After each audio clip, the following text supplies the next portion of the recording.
I used to play ARAMs for practice a lot as well, because when you had custom game, like to make a custom game takes so long. Just ARAM queue, play Nidalee, roll through Nidalee.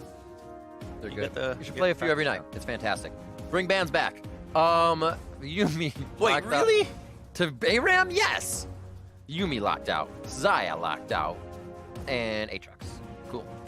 All day. Probably Silas. Baron and well. But yeah, Silas. Ban in ARAM. That's the whole point. Oh, so you get better gains. Aurelia? I never had. Why do you ban in League? I never had any expectations of quality games in ARAM though. Like when I join an ARAM, I am expecting the lowest of the low, and that's what makes it fun. But it's all about making plays. You just expect low level. Yeah, if I get a bad champ, I'm dodging. Right? that's what I do. Okay. I just reroll. And then once you're out of rerolls, you dodge. Well, with every champion, you get 2 rerolls like every game. So it's easy. Oh. I guess I haven't played that many ARAMs. Silas, final one for FlyQuest Academy. They're looking for a win here, 0-3, as they want to try to pick this up. Their new squad, Silas, I was going to say Silas again, Sona being locked out for that final on OpTic side. We see a Rise and an Eco. Looks like both will be locked in. They need a win for more than just the record. They need a win for motivation here, because they just lost yesterday in 25 minutes. Last week, they lost in almost under 20 minutes. So they need something for their morale here. They need something to lift up their spirits. So what you're saying is less consistency. Yeah, actually, less consistency of the bad stuff. Yeah, I like more. I like it. More of the good stuff. More of the good stuff. Final lock-in here.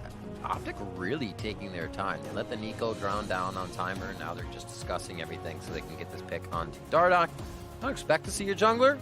Yeah, we get an AD, so we might actually see that jungler last if we get one on the side of FlyQuest and they keep it evened out. Lots of magic and purple on the side of OpTic Gaming. Do you notice that too? Purple champions are always broken. Yeah. Well, like purple champions, but just color-coded. Like as they go down the line, I always want to say something, and I'm like, I'm the only one that notices this. Don't bring it up. No. It's dumb. Just talk about the champions. It is. And they're going to lock in Rek'Sai, and then they're going to have in, like so Alistar. Vhagar. Yeah. Let's go. All purple. I like you guys. Ooh, do it. We do have the Jace here, so we got a bit of movement around the map. We get a little poke if you want it to be followed up on by Rise damage. Oh, that's cool. They flashed the Vhagar. Yeah, I think they're just doing a little shout out to Alorum. Oh yeah, absolutely. Good pickup. Sejuani been banned out the last few games. They're going to be throwing the Glacial Prison around. That's a powerful composition there. Sejuani, really good. Jace, Rise. Well, Jace did get nerfed, and I think we actually kind of saw it in our game. Yeah. That we had 2 games ago, where the Jace just was not able to crush the lane in the same way that you would expect, which is part of the nerfs. You just walk up, you're like, pew, pew, pew. If you need that done again, I can replay it later. I will request that. Okay, sure. Nautilus, so they do grab support, so they're going to actually mismatch a little bit here. You should see jungle bans coming in from FlyQuest Academy if they want to knock Dardoch off a little bit. And then we will have maybe the bot lane bans, see if they can get Airy or maybe what to eat out. He hasn't had the greatest of games, but we know he can put up some plays. So I don't think you're going to be able to actually ban out Dardoch here. There is only one jungle ban if you want to count the Aatrox. He is going to have the Rek'Sai. You've got Jarvan. You've got Olaf, which would be really good here as well. Lee Sin. Right, he can play a lot of things. So clean. I think he'll be fine. The intensity. What is FlyQuest? It really, yeah, the Olaf ban makes sense. Okay, so the Olaf. At least you're not going to be like, all right, you can come and beat me up in my jungle right in the beginning. What else do we got here? Side of OpTic Academy, 18 seconds left. Also looking at mid. What can they take away from Strumpus if this Rise is going somewhere else? Or we're thinking about Engo. Aurelia's already banned. Kennen could be on that list if they really want to. Don't know his champion pool too much since we haven't seen him in the season too much. I think you can really count on Rise being the mid laner here, not the Jace. Yeah. It's so weird being Jace mid because you're actually not good at wave clear. You're bad at it. You have to line it up from an angle to shock blast it. It could be. It definitely could be. Does Airy play that? Would he play that? When you're down 0-3, you'll try anything. I like that. I would try anything. Cassiopeia banned away from Scarlet in the mid. Remember, we're also seeing not Crown on that OpTic mid lane position, so we'll have to see what Scarlet can bring to the table. That's some really big shoes to fill. It's very big shoes to fill. It's like, hey, I know you're just kind of sitting in for me, but damn. Yeah, right? Like, world champion, okay. And then your teammates, I'm like, Crown would do this. Crown got that kill. Crown would have done this. Syndra. So they give him a powerful champion. Definitely a lane controller.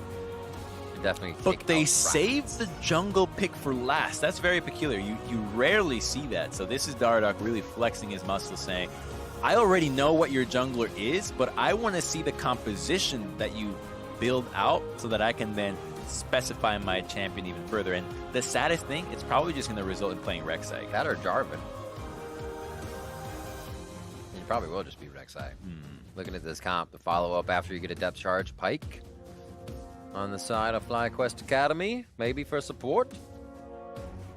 That'd be tricky. You're really sacrificing a lot going up against the Nautilus Kai'Sa with the Pyke, since the Ezreal does not have a lot of power early on. It's not really someone you want to grab either. Nautilus can always just walk right in front, throw his shield down, and then he just knocks Pyke in the head as you try to stun through. Well, so he kind of doesn't locked care. up for the same, yeah.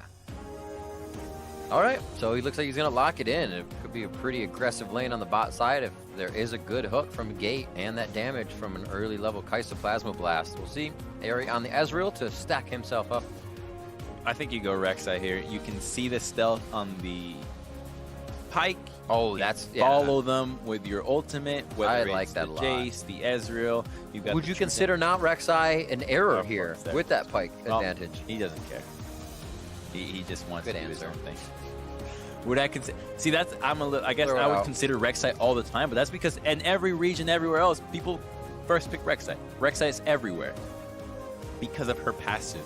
That's the nasty thing. Her passive and her gank routes are just too filthy. From behind every time, no mana every time. So is that something though you can try to just be like, this is in my gameplay, or do you have to route differently to use useful time to actually see people tremoring around? Like, because if you're just Rek'Sai, you're like, I have to be underground to tremor and I'm not in the right spot, so I'm not getting any extra things. You're fine being underground. It's that, how do you counter jungle Rek'Sai when she's got tremor sense? How do you counter gank Rek'Sai when she's got tremor sense? How do you then... So it's just the overall standing. Yeah, the overall Not how they're standing used. things, the fact that you can face check all brushes Right. without using anything from a mile away. You can melt tanks. You got an execute tool. True. It's very, very strong. And I think just yesterday in the LCK, it was getting banned in first rotations. Queen Xerxai coming back quite strong, even though it's like global map movement was taken out as well, given a little bit more damage. So why not bring that presence back for Rek'Sai? She's so incredibly strong. But now we have the Rengar for Dardoch, one of his, I think, like second most played champions, just kind of as a league player. He loves Rengar, loves Lee Sin, loves these very technical champions that hop about, and he can pounce on the cap for this one. He's been one of the few good Rengars in the LCS. He's actually been very mechanically solid at this pick. So if anyone is to do it, it's him. That's why he gets last pick, right? Yeah. That's why he gets to say, it's not for mid lane, it's for me. So true. And you give the confidence to that guy that's going to have the mouth open a lot. Not to say it in a bad way. Mouth it's open good. a lot? Talking up a storm. Oh, I see. He's always chattering. Chatting it. That's not the first thing that came to my mind. He just likes to walk around like Rengar, right? His mouth open a lot. I see the splash up. That's what I was looking at when I said that. And I was like, this translates into nothing. Go ahead and rephrase this. The jumps from Dardoch. He's going to keep himself stacked up and powered. I do like that it meows. And also, as somebody that is a relatively new pet owner, I have a hard time balancing whether I should call it he or it. And I just mix it between both because I was so used to just addressing it as it. And then now, do I use a name? Do I just call it cat? Do I call it just all that's three? the John Wick way, man. It's just dog, right? You're good. You don't have to worry about anything. It's respectable. It's kind of like dog can name itself if it wants. Shit. Just let it do whatever. So give the dog the rights. Give the dog the rights. Let's see, Dardoch. Let's see if he makes the game for himself this time. It goes top. Krug clear after red. Gonna go ahead, jump on Raptors. He's pretty well timed here with Sejuani. No bot clear for Krug, so she's obviously on the top side. We're gonna have a bit of mismatch on the jungle, so it shouldn't be too hard to grab those early scuttle crabs. He's just trying to power farm here as the Rengar, and what I want to see out of Scarlet this game is pretty simple. Just pushing Rice 24/7. I want to see him have priority mid. Okay. Not asking him to get a solo kill. I just want him to lane and keep Ryze pushed in, which frees up Rengar to do whatever he wants. And this is Maxi going for a gank, but this is not going to work. I wonder how much he was watching those minions, because there was vision. He What? just walked over What? a ward. Alorum did not see him walk over the ward. They're going to have to choose the right one. I really like that call by Maxi. Find himself going towards the top side. He tried to guess it, but Alorum says, I'm going to play towards the dangerous one. And he gets himself out very nicely. Actually deals more damage back, but a little tunnel down that lane could have cost him there. Yeah, really good outplay out of him, but I was worried. Like, if you're dying again, because that's when your jungler starts tilting, when you're like, you have a ward. How does he do that? And then you try to gank through a ward yourself, thinking, no. I guess this is the kind of game we're in, and then it doesn't work. Dardoch would have been incredibly understanding. Damage onto Scarlet. Great trade there. It's actually a split in the minion wave that Strumpus was able to feed those abilities through. And here come that secondary tree of biscuits for himself, so he'll be able to stay nice and topped off and get a little extra mana for his Namen down on pastries. Oh, this is amazing for the Rengar. He got to go with a full clear, secures the scuttle Right, at the bottom after seeing lane. Sedge, so nice. Yeah. And now gets to base, is he going to go tank? I doubt it. I don't think Dardoch is the tank. I was for going to the ask Rengar. you that. No. You think we'll get the separate? No, yeah. Already, he's he's got TMS. damage. Yeah, there we go. This is what we wanted to see. This is true Rengar. He doesn't have the support we would like that the Yuumi won out last time or whatever they were playing, but it's still going to be cool to see him getting in there. We'll see that pause that Rengar might put on the game at 6 or when he becomes a big nuisance. He's seeing if there is a lot of protection, and he will be able to wipe out Ezreal. Probably not a Pike or a Ryze, but you can get onto a few of these members and make it happen. He could one-shot Jay. Oh, Jace, actually, yeah. he could one-shot anyone depending on how fed he gets. Exactly. And he's still going through the jungle. Krug spawned immediately, and he's back up there. So it looks like it's going to be hard farming for Dardoch. He says, if you guys can stay safe, I'm not even going to approach your lanes until I get that 6 and we can make the impact. Look at that neat little timer. I didn't notice it in all these games. We now track Baron from minute 1. That's when it's going to spawn. Boom. I like it. You know when Rifthold spawns? 10 minutes. Despawns at 1955. Damn crumbs. You must jungle. Sadly. What's secondary? What do you mean what's secondary? What's your second role? Oh, whatever I feel at the time. Let's just say I don't climb with my second role. So you get in a champion select, you're like, I am jungler. No, actually, like sometimes I'll just go fill, and then Jungle. it's very easy for me to have a bad game filling, because then my teammates just say, oh, it's an autofill jungler, we're fine. But I just don't tell them I chose to be autofill. Nice hit, a good stun though, but it looks like a lower. Oh, that was a sexy flash, but the follow-up is still there with the summoner spells. He made him work for it, but it is FlyQuest coming up with the kill onto Allura. You got 2 flashes out of that one, then you got Dardoch trying to get this dragon here, but it is under a ward, so the collapse is going to happen. Here comes Pike. Like across the side, if Strumpus can get the lane pressure here, they're going to push Scarlet out, but Scarlet's forced to the fight already. Rune Prison's not going to hit right away. He gets a good scat of the week. Oh, Pike is right there. That's a grab. That's a stun. That's a lockdown, and Scarlet's gone.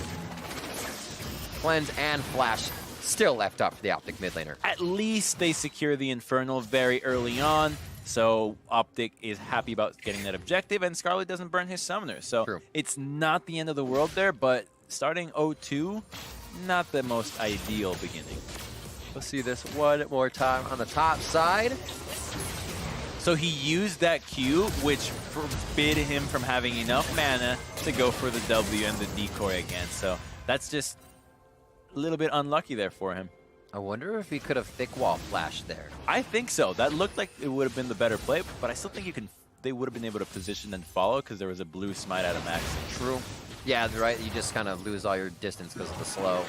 And here, great roam up. FlyQuest saw a lot happening on that ward and acted nicely. Dragon, like you said, going over to OpTic, though. They get a little bit more damage in the lanes, and it's going to feel good for Rengar. Tiamat finished. Now he's got that power farming Tiamat going on. Going to be looking at getting Krugs all the time, which should hopefully result in some ganks in the top lane. Now that Jace does not have flash, you can set it up real easy with Alarin here.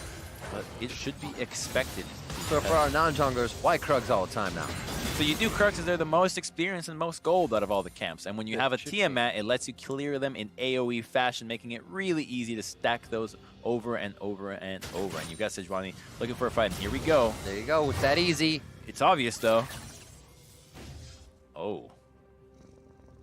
Oh. Oh, no. I don't know if you wanted that. The empowered one goes for the heal. He's like, empowered damage? No, empowered W. I need to get out of this alive. Got to be careful. He is slowed by the honey fruits, but no more aggression. There's a good roam from Scarlet, kind of seeing what's happening on the map. They go for that gank top, and there's been a lot of pressure up here to either get Alorum going or keep him in from the pressure he's receiving. That is not how I figured this Rengar gank was going to go. Ooh, nice hook. Oh, beautifully stunned up. Good out of Wadid. I like Oh, Asta's feeling it. I actually really like Kai'Sa's dance there. She jumps back, jump. She has a really good spammable one. A little bit of aggression on the bot lane. Don't see too many summoners being used from that. Ignite down from a previous engage, as we saw from Wadid going mid on the Scarlet. And things are quieting down on the home front. 1 kill for Engo, 1 kill for Strumpus. Solo lanes are feeling good here for FlyQuest to start off against OpTic Academy. Yeah, Alarim continues to push here. Now he's got 1 plate, even managed to deny the canyon out of Engo. So the Nico continues to have lane pressure, and this is just a pick that if you're ever playing top lane and you know that your opponents are full tryhards, you need to ban Nico. It's gonna beat pretty much every lane. It's really obnoxious, and you see it here. She gets to go down against one of the strongest lane bullies in the game and continues to pressure the map. 68 to 56 presence for Maxi around in lanes. It's allowed Dardak to get a little head in CS, but we still haven't seen him with that ultimate getting down onto anybody. Sinking his fangs into Aerie on that bot side. Might be a good one now that Nautilus has that level 6. Great damage coming through. And obviously, Wadid can just say, you got to watch out because I'll get in there and do enough damage to execute you right away. Yeah, and now you've got a Pyke that gets to shove up the lane with an Ezreal that has tier. And if he starts looking for some roams, that's going to be a lot of money in the pocket of FlyQuest Academy here. I think this is Wadid just saying, you know what? I've had enough of these games. I want to have something that I can carry on. And Pyke is just that. We've been kind of waiting to see these plays. We know he has got a bit of that playmaking power. And has not been able to really show up with that agency yet on the Rift for FlyQuest Academy. Top side again. They're just saying this Nico is going to get a lot of love from us. Her wave is pushing, so inadvertently he is going to push. And ouchies. Locked that one down. Maxi didn't even wait. Kind of threw a little blind on that as the last minion died, right? That comforts there for Alarim. He's in the wave, the lane alone, but whew, right out of the woodwork comes FlyQuest Maxi. They're going to be able to go for Rift Herald on this. He had flash, too. He didn't think he was going to get popped that quickly, thinking that the ultimate might have been able to connect on that, but And look at that. Just take a moment to admire that Sejuani skin. It's a little pig covered in gold coins. I love it. I actually have a statue in my house that looks just like it. It's more like the Tom Kench one. It's the Lucky Toad. I believe it's Chinese. I got it, but I did get it in Thailand. Very good. Very good. You're the pig. Getting a few of those. Vayne has a skin too. We'll see this gank on the top side. We'll see the ultimate on this skin. Is it just the same? Swing out. Oh, so the siege was still there. That's why they preyed on him, focusing on that last cannon minion to hit. I thought it actually cleared the wave and they went into the fog of war, but really nice mental games played up here on the top side to take Alarin down. It's kind of how you lane, right? You want to go for harass when you know that your opponent is trying to get a last hit on a minion that really matters to them, such as a cannon streak. So well executed by them, and now they get more plates for them to try to swing this matchup further. But I'm not sure if Alarim is going to lose a tower here. Actually, yeah. Wadid is coming too.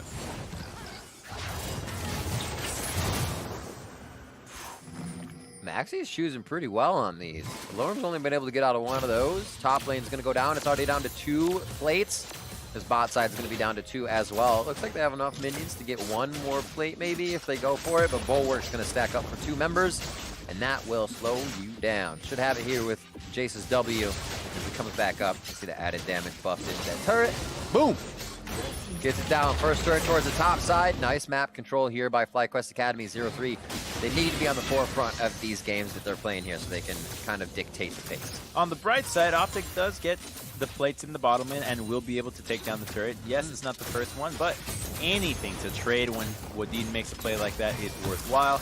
And it is extra that Eri did not die, because typically when you see plays like that, one side of the map always messes up and goes down, but both played it really well. Alarim did not die to the roam from Wadid, and Eri actually was fighting against Dardoch, but was able to make an escape. On that kill, we saw for Lorem Hextech GLP finished up, so he's feeling pretty good. At least an item for himself to get that Glacial Augment on, or in the gameplay. Side? Oh, he's in trouble. And you can clear some hella big walls with that skill. Interesting. So Maxi is maxing his E second on Sejuani. I personally like Q a bit more. I think quite a few players do as well, since E is mostly damaged. Right. Cooldown doesn't really get affected by it, since it's when you proc those stacks, whereas more Qs means more mobility, more potential knockups in a fight, which does actually add up. So one is more damagey, the other one is more mobility and utility. And when you're playing Sejuani, I almost always prefer going the utility route. I agree with that. As well, I'd like to do more damage, but I'm thinking of that play where I need to Arctic Assault over the wall and get that bump that the team needs, right? I'd rather see somebody over the wall, you're like, and I didn't take that cooldown.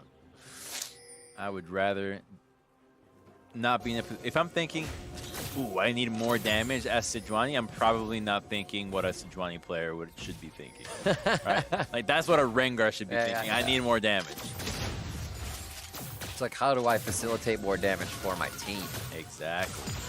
3-0 here. OpTic has not been able to put a kill in that bucket list just yet. A lot of ways to get out of these. Good aggression from Dardoch. Not even an ultimate there, and you saw Wadid now healed up, but he was down below half, as Dardoch really wants to get online. If he had the Bola stack, I think he one-shot Wadid. Yeah. Powered and Bola follow up. Turret drop for turret drop. There's like a gentleman's agreement going on here. Like, you're gonna get that, we'll get this. We're on the other side of the map, so it's cool. Don't do anything too hectic until we get back. Okay, thanks. Old school lane swaps. Yep. Oh, here we go. Here we go. Into Eri. That's one they try to take out. They've got enough damage to kill with the burst of Scarlet and Dardoch. At least one person, and that's what they find. Their first kill of the game onto Wadid. Good true shot barrage back, trying to turret the middle turret take down, but it is OpTic's picked up, and they have all three outer turrets kind of in a matter of no time after seeing the first drop now in the game. And they have a gold lead now. They're up by 700, and the Rengar still doesn't have a kill, but he's still farming really well. Already 33 CS up over the Sejuani.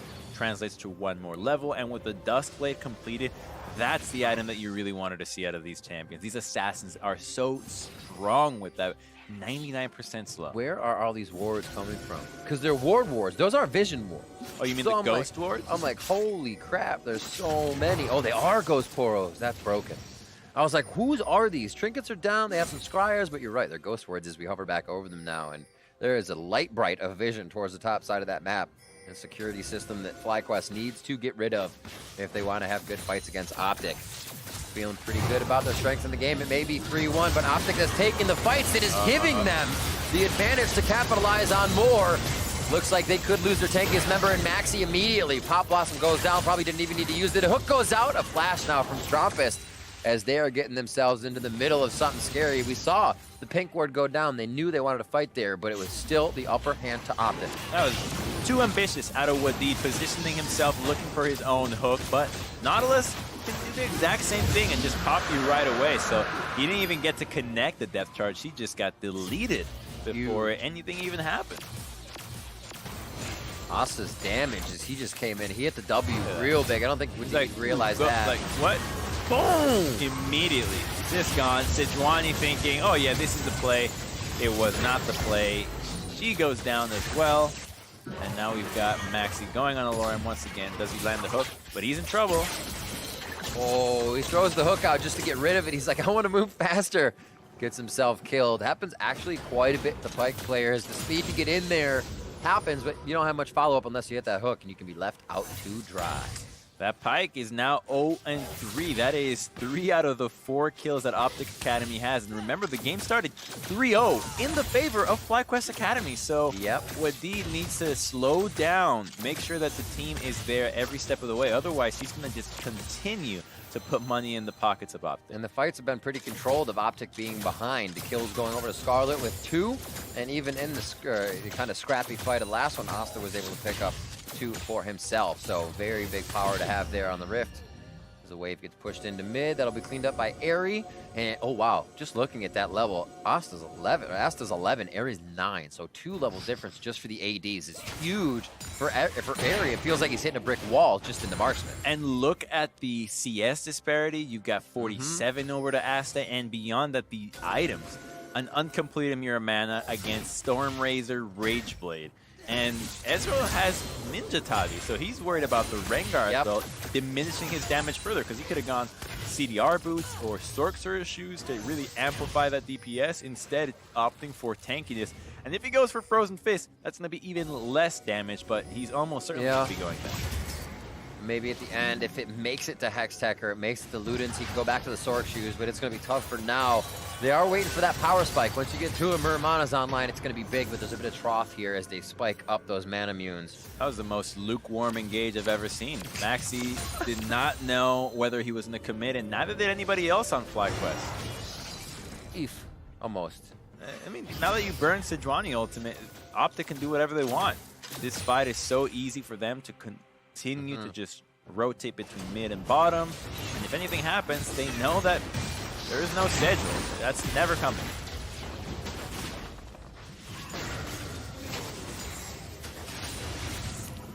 They're on the bottom, focusing the priority of strength correctly. They do have Ryze on the top side, but they have to be able to win one of these fights, and their vision control on the bot side isn't that great. Everything's behind them, and they need to start seeing ahead of them.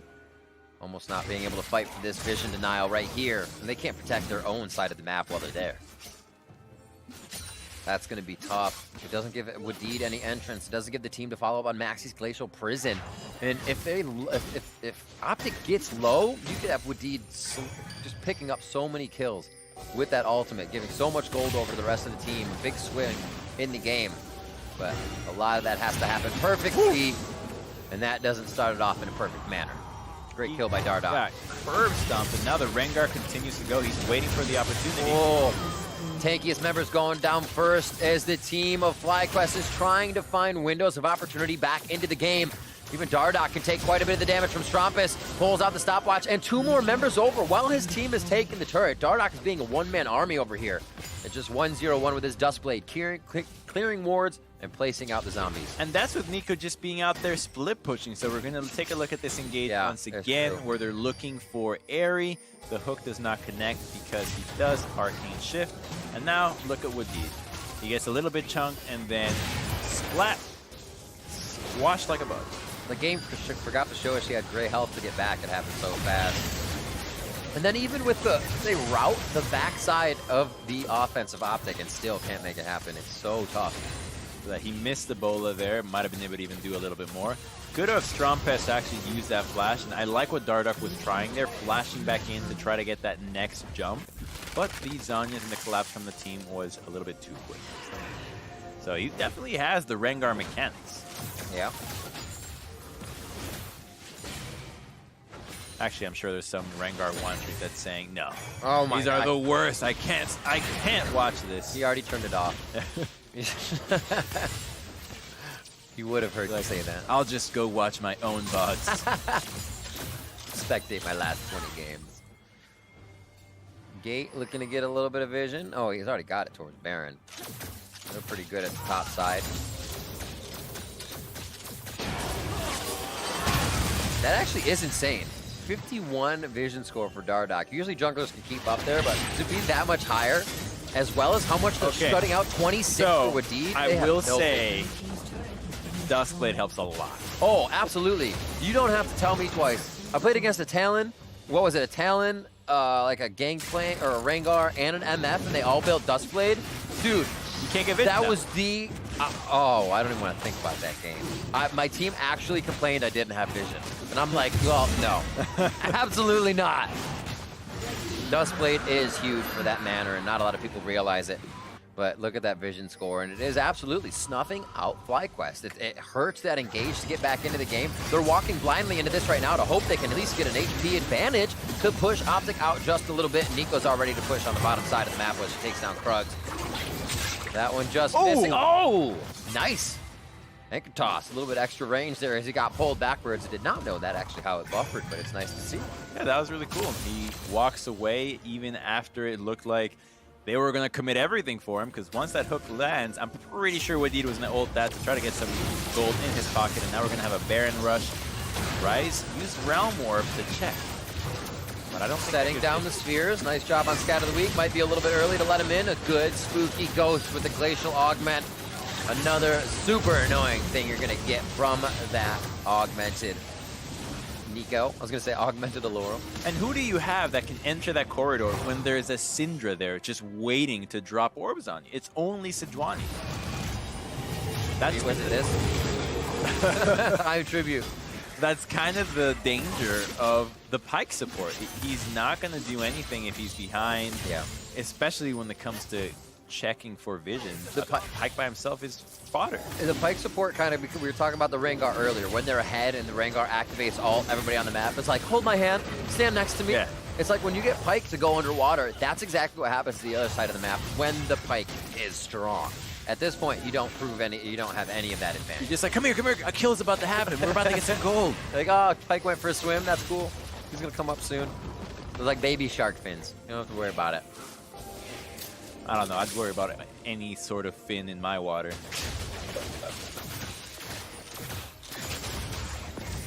Damage. Oh, shield there. Just keep Asta strong. DP from Ezreal. Hook in. Gate wants the depth charge. Gonna hit the back line. They're on to Jace. Can they follow down to Angle, though? Good damage there. He gets it to the skies to put himself into safety. Only taking down Asta. He gets the shot, but he goes down himself. Little retribution kill. 2 for 1 now. OpTic has lost 2 members as they still try to stand in front of this mid-second tier turret.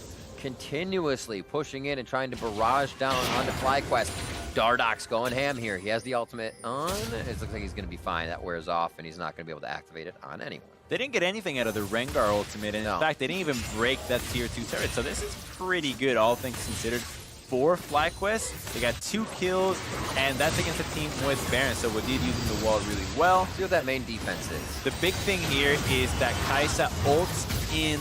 I don't think that was necessary since he had the protection of the rest of the team behind her and was still going to be able to connect damage onto Engo. So a bit of a preemptive move by them, but the Nautilus still got taken out because Rise is still doing a lot of damage. Could be Killer Instinct or Killer Instinct. It happens. There's two versions of Kai'Sa's ultimate. 4-1 and 2 is the only one though, so that's actually a bit of gold grabbed up here by FlyQuest. They find some bounties. Feels good. And now it's actually a kill coming in that was not a kill onto Aerie, so he feels good to pick up that gold. Frozen Fist is there. He also has the Cutlass. A little bit more peel for himself. But like you said, a little less damage without the Triforce, and Dardock can still make quick work of a one-shot there. All right, we got Rengar approaching on the left-hand side of the map. Still a Baron. The siege will not continue. Instead, going to be Dragon Vision for the next Inferno. Push him back. There's a nice ward. Enough time to clear it? There is. I like that.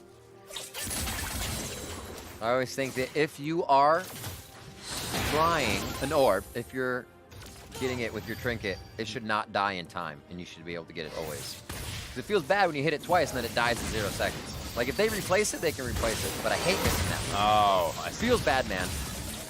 It's all about the little things. It is.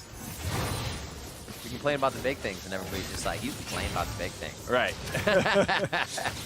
Oh! Not enough there. Almost reached the shock blast damage. The waves are actually stacking up here for the side of FlyQuest. If they get a good fight here, they can start pushing out, but there's a bit of a pause button on the game. They cannot get it. A good attack again onto Maxi. Not as strong as he thinks he is in the front line after that anchor toss coming in from Gate, and it looks like they're going to be able to walk a bit past his turret. Demolish goes down in 2 more crystals.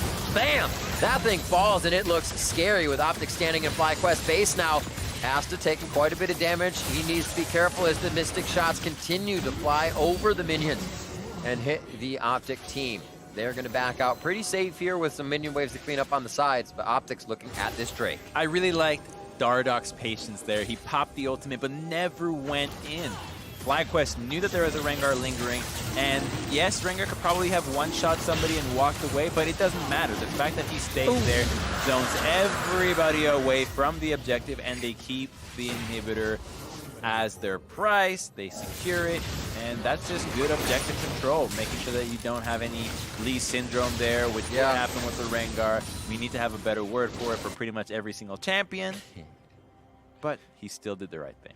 And I think it starts to fall a little bit into a damage trough again here for FlyQuest. They just went past the Muramanas. We saw how awesome that fight was when they kind of swept OpTic back. OpTic took another fight, and it seems like they have once again capitalized on the damage advantage and the map advantage. See, there's still a lot of items and a lot of scaling to be done on the side of FlyQuest. Aries still 2 levels behind Asta, so it's quite a bit of damage to be coming out of a Kaisa, but he has built up items on that Ezreal. They'll start putting a little bit of that poke if they have time to wait. He still has that stopwatch, which should save him from either a Nautilus ultimate, a Syndra, or a Rengar, so he's got a lot of tools here. They're just trolling themselves on this blue buff. Double blue coming through. Top lane, Scarlet and Alorum. Fast on that red buff, very nice. Keeps himself kited. Orb walking with all that slow. They're just going to be baiting this Baron. Shove out top, shove out mid, Slow and game. look at the vision. 1, 2, 3, 4, 5 normal wards, 3 controls in the river.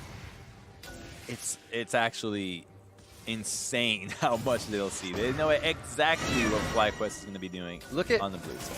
Look at Dardoch's vision. Every time I hit 80, I'm like, I got to get 100 this game. That's so awesome. Able to really just blind FlyQuest throughout this entire game. What's your kind of first in if that happens? Do you try to put deeper wards down, or I guess it doesn't matter, you always find them for Dust Blade? Yeah, so you wards in locations that are really far, in odd locations. Yeah. So like the top river, but a fight's breaking out instead. That's on the gate. True Shot Barrage not hitting too many people. That's 2 priority target, or 2 priority ults onto 1 target. One actually missed. Is Dardoch zooming down the side here. Looks like he's going to start pushing the wave into the turret so the team can get there and just start doing damage right away as its defenses are lowered. And now it's Baroned up minions into the base. 30 minutes on the clock, 8-5 here as OpTic put the 5 dragon pressure down. Really good move by Dardoch to move faster there and utilize the Baron empowered minions to secure the objective. And FlyQuest still can't find the fight because the only one that can even come close to the OpTic team is Maxi, and even he, as we've seen, gets popped in 1 stun. Yeah, Scarlet. Hopefully getting resistances in there soon. Just the HP of Warmogs has not allowed him to stay shredded from the damage of OpTic.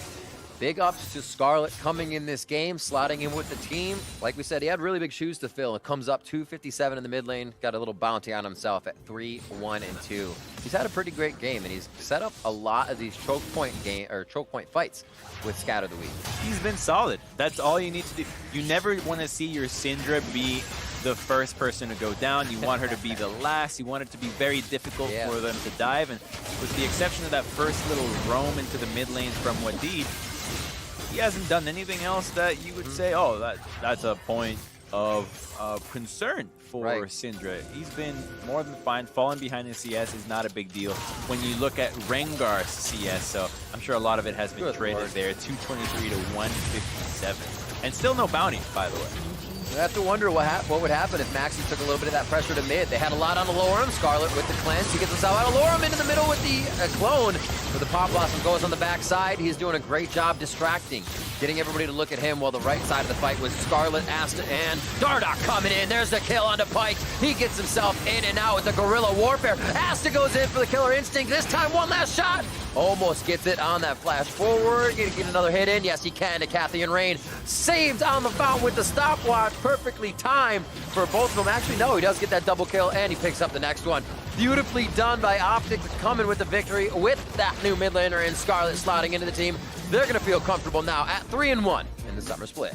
Yeah, they do. This team, this OpTic squad is firing on all cylinders. I think they now finally understand what their role is as players, how the LCS team also benefits from it. Dardoch having a great game. You got top lane Alarim just solid as ever. Absorbing a lot of pressure in that lane. He kept getting Maxi to the top. Even with that ward snafu in the beginning, probably something you can look back on and be like, all right, I shouldn't tunnel for my cannons all the time. But he did really great. Right. I mean, he out-team fought the Jace that was camping his lane, so that's pretty impressive a lot of the time. You usually would have expected Jace to come out and smash. Same thing with the Sejuani, but that was not it. He was still holding it down. Good team fighting, and look at that graph. Look at the really pike damage. Look how much they shut him down. That's crazy. This is the guy supposed to be doing damage. 868 for the pike. The guy that should actually be taking kills from that is almost in lane. You know, there's a good chance that Wadid never pressed R this game. I don't think he did. He didn't have the chance to because he either kept getting caught or it becomes Dardoch who didn't have to press R to kill people. Yeah, that kind of sucks. That's insane. You want to use all 4 of your QWERs. Yeah. You know.